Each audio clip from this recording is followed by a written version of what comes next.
രണം വൈഭവിൻ്റെ 25ാമത്തെ ഫിലിമാട്ടോ അത്.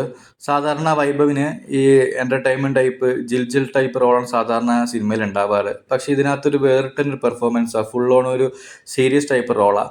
പുള്ളി ഇതിനകത്ത് ഈ പോലീസിന് ക്രൈം റിപ്പോർട്ട് എഴുതി കൊടുക്കുക, അതേപോലെ തന്നെ ഈ അഴകിപ്പോയ ബോഡികളുടെയൊക്കെ ഫേസൊക്കെ റീകൺസ്ട്രക്ട് ചെയ്ത് കൊടുക്കുന്ന ആർട്ടിസ്റ്റായിട്ടാണ്.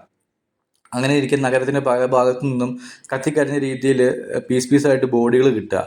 അപ്പം അതെന്താ സംഭവം എന്ന് അറിയാൻ വേണ്ടി പോലീസിനെ സഹായിക്കുന്നതും ഇൻവെസ്റ്റിഗേഷനൊക്കെയാണ് രണത്തിൻ്റെ ഒരു സ്റ്റോറി വരുന്നത്. രണം ഒരു മിസ്റ്ററി ത്രില്ലർ വിഭാഗത്തിൽപ്പെട്ട ഒരു സിനിമയാട്ടോ. ഇങ്ങനത്തെ ഒരു സിനിമയുടെയൊക്കെ പ്രത്യേകത എന്താണെന്ന് വെച്ച് കഴിഞ്ഞാൽ ഈ മർഡർ, കില്ലർ, ഇൻവെസ്റ്റിഗേഷൻ പാർട്ടൊക്കെ അടിപൊളിയായിരിക്കും, നമ്മളെ പിടിച്ചിരുത്തും. പക്ഷേ ഫ്ലാഷ് ബാക്കിൻ്റെ ഭാഗത്തേക്ക് വരുമ്പോഴത്തേക്കും നല്ല രീതിയിൽ പാളാറുണ്ട്. കാരണം ഈ സൗത്ത് ഇന്ത്യൻ ഫിലിംസിലൊക്കെ പൊതുവേ കാണുന്ന ഒരു സെറ്റപ്പാണ്. ഫ്ലാഷ് ബാക്കിൽ ഒരു സോങ് എന്തായാലും ഉണ്ടാവും. ഓഫ് കോഴ്സ് അതൊരു റിവഞ്ച് കഥയായിരിക്കും. പിന്നെ കുറേ ഇമോഷണൽ സാധനങ്ങൾ കയറ്റിയിട്ട് നല്ല രീതിയിൽ ആ തുടക്കത്തിലുണ്ടായിരുന്ന ഹൈപ്പ് മൊത്തത്തിൽ നശിപ്പിക്കും. അങ്ങനെയാണ് മിക്ക സിനിമകളിലും സംഭവിക്കാറ്. അങ്ങനെ ഇല്ലാത്ത വരുന്നത് ചാൻസസ് വളരെ കുറവാണ്. ആ ഒരു ഫ്ലാഷ് ബാക്ക് ആയിരിക്കും മിക്കപ്പോഴും ഒരു കല്ലുകടിയായിട്ട് എപ്പോഴും ഉണ്ടാവുക. അത് തന്നെയാണ് ഈ സിനിമയിൽ സംഭവിച്ചിട്ടുള്ളത്. ആ ഒരു ഫ്ലാഷ് ബാക്ക് എത്തുന്ന വരെ തന്നെ നല്ല രീതിയിൽ തന്നെയാണ് പോയിക്കൊണ്ടിരുന്നത്. ഇവർ കണ്ടുപിടിക്കാൻ നോക്കുന്നതും കൊലപാതകങ്ങൾ നടക്കുന്നതും ഒക്കെ തന്നെ ഭയങ്കര ഇൻട്രസ്റ്റിംഗ് ആയിരുന്നു.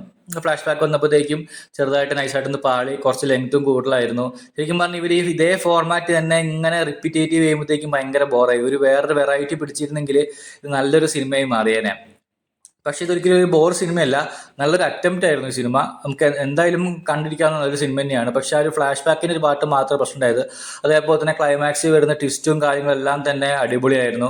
അവസാനം ചെറിയൊരു എന്താ പറയുക, ഒരു മെസ്സേജ് പോലെ, ഞാൻ കൂടുതലൊന്നും പറയുന്നില്ല, കാണുമ്പോൾ മനസ്സിലാവും. അതേപോലെ തന്നെ വൈഭവ് നല്ല അടിപൊളിയായിരുന്നു കേട്ടോ. ഞാൻ നേരത്തെ പറഞ്ഞൊരു വേറിട്ടൊരു പെർഫോമൻസ് ആയിരുന്നു, നൈസായിരുന്നു. നായികമാരെ നോക്കുവാണെങ്കിൽ 3 പേരുണ്ട്. അതേപോലെ എനിക്ക് മനസ്സിലാവാത്തൊരു കാര്യം, ഇതിൽ വൈഭവിൻ്റെ ഫ്ലാഷ് ബാക്കിൽ നായികനെ കാണിക്കുന്ന സീനുണ്ട്. 3 നായികമാരുണ്ട്. അതിൽ പുള്ളിക്കാരൻ ആദ്യത്തെ സിനിമയിലൊക്കെ ഇങ്ങനെ ഓരോ വർക്ക് ചെയ്യുന്ന ആർട്ട് വർക്ക് പോലത്തെ എന്തൊക്കെയോ ചെയ്യുന്ന ഒരാളാണ്. അങ്ങനെ ചെയ്തിരുന്ന ആൾ എങ്ങനെ ഈ പോലീസ് ക്രൈം സ്റ്റോറിയും ഫേഷ്യൽ റെക്കഗ്നീഷൻ ആർട്ടിസ്റ്റ് എത്തിയെന്ന് എനിക്ക് ഇതുവരെയും പിടികിട്ടിയിട്ടില്ല. ഇതിലും അതിനകത്തൊരു നായിക വരുന്നുണ്ട്. ആ പുള്ളിക്കാരത്തിൻ്റെ പാട്ടിനകത്തേ ഉള്ളൂ, അതിൽ തന്നെ ഒതുക്കിയത് നന്നായി, അതിനപ്പുറത്തേക്ക് പോയത് നന്നായി. അതിനുശേഷം പോലീസുകാരത്തി ആയിട്ട് ടാനിയ ഹോപ്പ് വരുന്നുണ്ട്.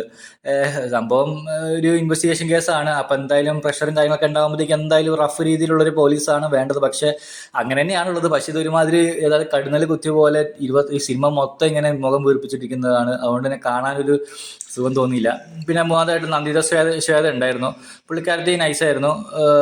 ഫ്ലാഷ് ബാക്ക് വരുന്നുണ്ട്, കൊള്ളാമായിരുന്നു. ബാക്കി എല്ലാവരും തന്നെ തിരക്കുകളിലൊക്കെ അഭിനയിച്ചിട്ടുണ്ട്. എന്തായാലും നല്ലൊരു അറ്റംപ്റ്റ് ആണ്, എന്തായാലും കണ്ടു നോക്കാവുന്നതാണ്.